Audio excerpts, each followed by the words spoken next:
Bien, correction de l'exercice 13. Au cours du dernier semestre, une usine d'électroménager a produit 15 200 réfrigérateurs. Le service après-vente a noté des dysfonctionnements sur 608 d'entre eux.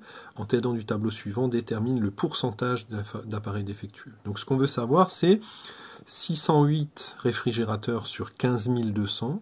Ça fait combien en pourcentage?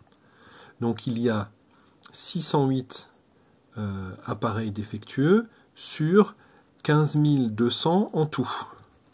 Donc les 15 200 appareils, ça représente 100% des réfrigérateurs. Donc ici, c'est le total. Voilà.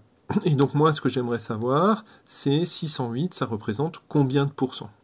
Donc deux possibilités. Première possibilité, comme on en a déjà parlé, vous cherchez le coefficient de proportionnalité.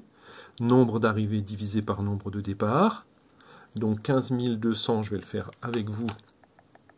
15 200 divisé par 608, ça fait 25. Donc c'est fois 25. Et donc, maintenant que vous savez que pour passer de 608 à 15 200, on multiplie par 25, et bien pour trouver le pourcentage correspondant, on divise par 25, et 100 divisé par 25, ça fait 4. Ça veut dire que les 608 réfrigérateurs qui ont des dysfonctionnements représentent en fait 4% de l'ensemble des réfrigérateurs. Donc ça, c'était la première possibilité, c'est de chercher le coefficient de proportionnalité. Donc ici, 4% des réfrigérateurs sont défectueux. Autre possibilité que vous auriez pu utiliser, c'est de ne pas chercher le coefficient de proportionnalité ici, mais de faire ce qu'on appelle un produit en croix. Et pour faire un produit en croix, je pars du nombre qui est dans la même colonne que le nombre que je cherche, donc je pars de 100, je multiplie par 608, je divise par 15 200 et je trouve le résultat.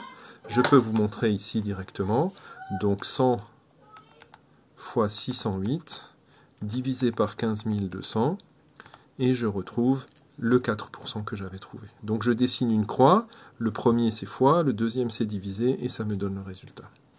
On va appliquer ça dans l'exercice 15 tout de suite.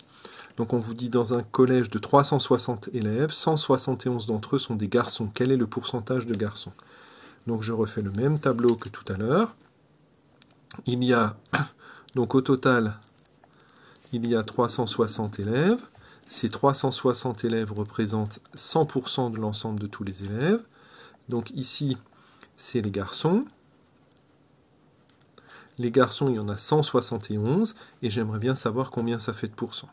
Donc si j'utilise la même technique que tout à l'heure, deux possibilités. Soit vous cherchez le coefficient de proportionnalité, soit vous faites un produit en croix, c'est la même chose. Je vais faire le produit en croix, donc je pars du nombre qui est sur la même colonne. 100 fois 171 divisé par 360, ça va me donner le résultat. Donc encore une fois, je le fais avec vous. Donc 100 fois 171 divisé par 360, et ça me donne 95,5, c'est-à-dire 47,5. Donc 47,5% des élèves sont des garçons.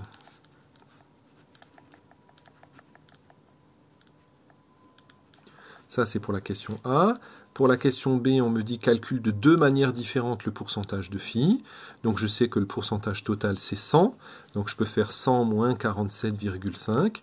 Ça fait 52,5.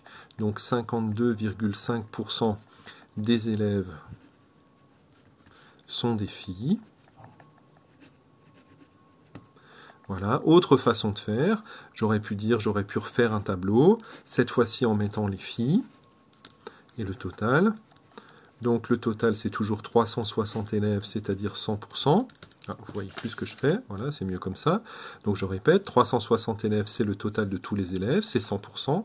Et les filles, combien sont-elles? Eh bien, j'ai 360 élèves en tout, j'ai 171 garçons. Donc je fais 360 moins 171. 360 moins 171, ça fait 189 filles. Et maintenant, je peux faire le produit en croix. 100 fois 189 divisé par 360. Je fais le calcul avec vous. Donc 100 fois 189 divisé par 360. Et je retrouve 52,5 que j'avais trouvé tout à l'heure. Voilà deux façons de retrouver le pourcentage de filles. Et voilà pour ces deux exercices, j'espère avoir été clair.